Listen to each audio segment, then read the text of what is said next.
hype count over here on our channel, man.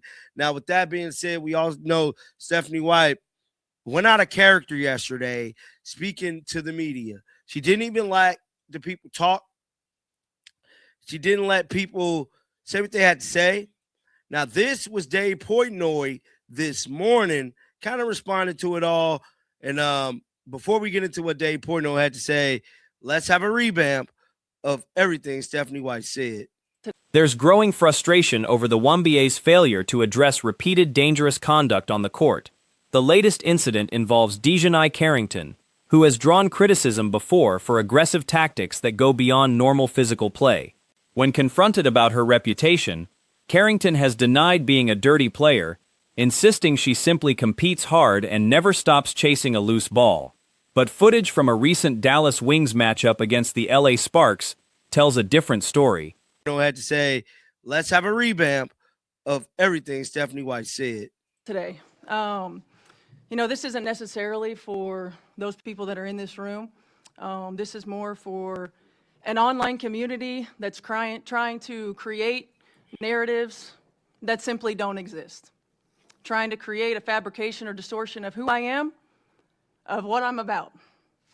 Our players' success, our players' health and wellness, our players' safety is always a top priority for me. One of the things I pride myself on is my relationships with players. In the clip, Carrington grabs an opponent's hair and yanks her downward with significant force, a moment that visibly stunned onlookers. Commentary comparing it to a similar incident during the Olympics, where a hunk of hair reportedly came loose during a physical confrontation, underscores how severe this kind of contact can be. The action happened directly under the basket in full view, yet officials did not call anything beyond a routine foul. The rookie affected, Sarah Ashley Barker, had her neck visibly wrenched during the play, raising serious questions about why the league continues permitting this kind of contact to go unpunished. It's a top priority for me. One of the things I pride myself on is my relationships with players.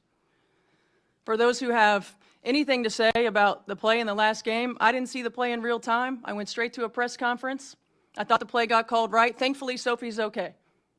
Was it egregious? Absolutely. When you have a chance to watch that over and over and over on replay, you can see that. I didn't have that in real time.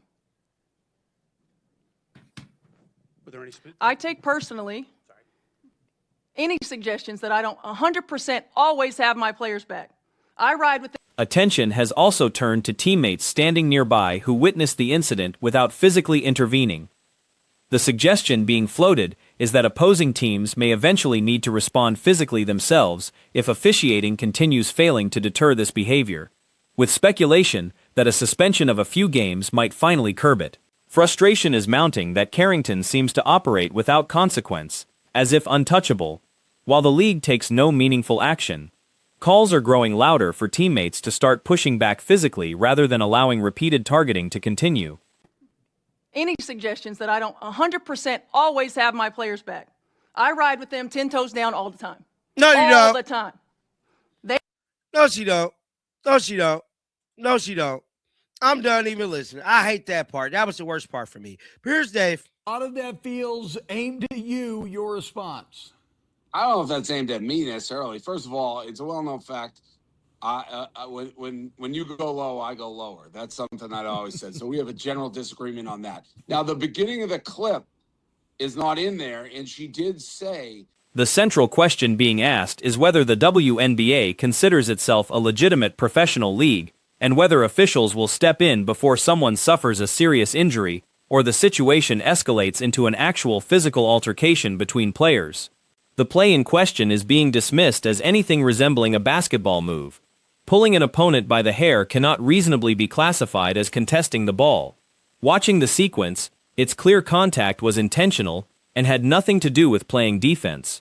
The teammate standing directly behind the incident, watching it happen without reacting, has also drawn criticism, with observers noting how bizarre it is that nobody stepped in on behalf of a teammate being manhandled that way. Disagreement on that. Now, the beginning of the clip is not in there, and she did say, I didn't see the Sophie Cunningham play clearly. I didn't see what happened. It was clearly a flagrant 2. So that was in the beginning of the clip. I don't understand that at all. What do you mean you didn't see the play? She made it kind of sound like she went to the podium and didn't know what happened, and she apologized for not having her back in that. Now, if you guys don't know or did not see the video before this one, I made a video exposing Stephanie White lying to the media. One popular reaction floating around online suggested the situation calls for someone to physically confront Carrington directly, arguing that a forceful response would be the only thing to actually stop the pattern. Others have noted she simply plays with excessive aggression, framing it almost as inevitable, given how often the league lets it slide. The broader sentiment is that repeated leniency has emboldened this kind of conduct, making it seem as though rival teams are intimidated rather than willing to respond. That specific sequence has been labeled a genuinely dangerous play, not an isolated incident, but part of a documented pattern of flagrant-level fouls that have gone uncalled or underpunished in the past. I made a video exposing Stephanie White lying to the media and basically saying she did not see the play before. Well, basically, she didn't see the play in live action. Now, this was the play, right? Let me show you guys something. See, this is why we can't believe Indiana Fever admin, because they cut that whole part out. They just cut it out. Watch this. For those who have anything to say about the play in the last game, I didn't see the play in real time. You sure about that? Additional footage reinforces the point, showing another situation where reasonable basketball fans would struggle to interpret the contact as anything resembling a legitimate defensive effort. A separate clip shows Carrington making contact with Skylar Diggins directly around the head, again with no clear relation to playing the ball. At some point, repeated instances like this justify labeling a player as reckless rather than simply competitive. The consistent argument here is that this pattern of conduct needs league intervention, and if the 1BA itself won't step in, it's possible opposing players will feel forced to respond physically on their own. You sure about that? There you go right there. You sure about that? I went straight to a press conference. I thought the play got called right. Thankfully, Sophie's okay. For those who have... Yeah, so that was the play that she talking about she didn't see. And then went on the second part of the rant, which we just saw. So she started with an apology saying, I'm only human. Yes, that was a flagrant foul. Yes, I should have defended Sophie. I didn't see it clearly. That, to me, I don't... The larger criticism is that Carrington is being allowed to operate as an unchecked physical threat on the floor, repeatedly striking opponents around the head and neck area without real consequence, which is being characterized as genuinely hazardous rather than simply hard-nosed play. There's also a pointed challenge, suggesting Carrington's aggressive style would look very different against a player known for physically standing her ground, such as Alyssa Thomas, implying that Carrington may be selective about which opponents she targets this way. The suggestion is that this kind of conduct only continues because certain matchups allow it to go unanswered. Beyond player conduct, plenty of blame is being directed at officiating. That was a flagrant foul. Yes, I should have defended Sophie. I didn't see it clearly.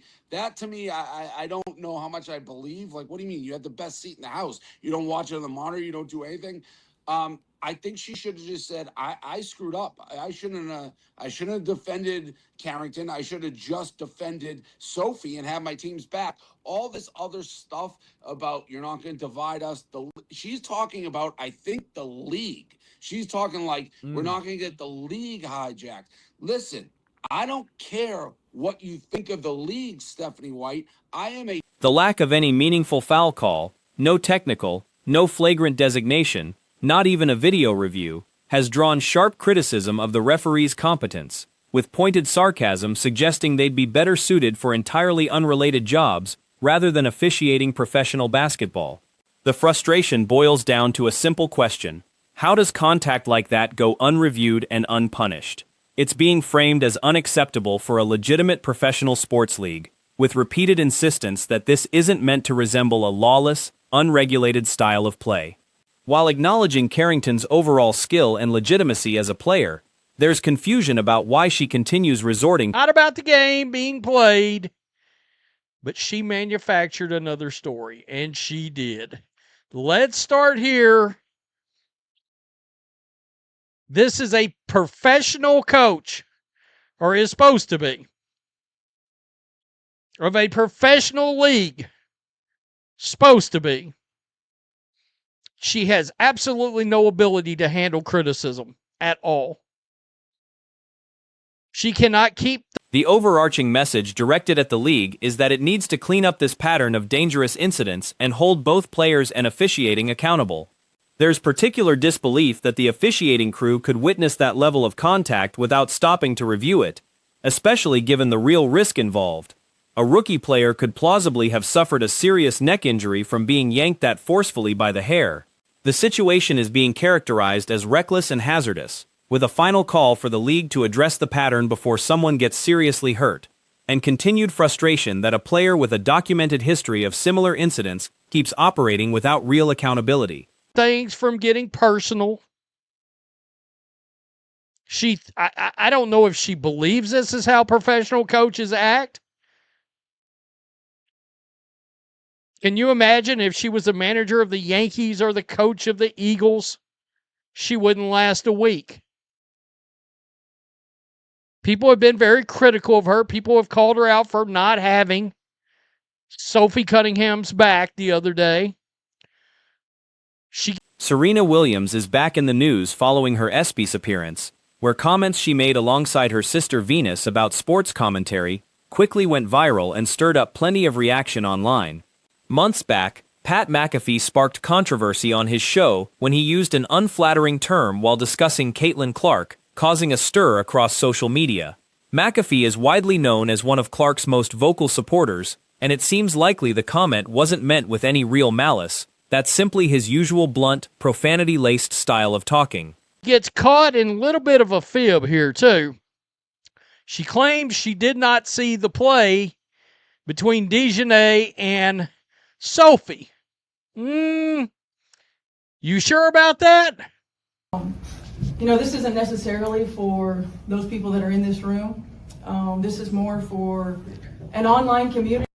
Of course, it is not for the people in that room, because none of them should have media credentials anymore. Still, plenty of people felt the language crossed a line, regardless of intent. At the award show, Serena and Venus addressed the moment directly during a bit about how to talk about women's sports. They joked about acceptable terms for describing athletes, words like competitor, athlete, or champion, and even acknowledged that calling someone a knucklehead is fair game when they're playing foolishly.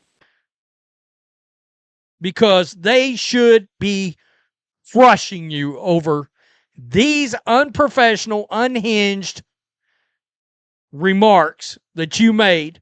None of them have the guts to do it. That's trying to create narratives.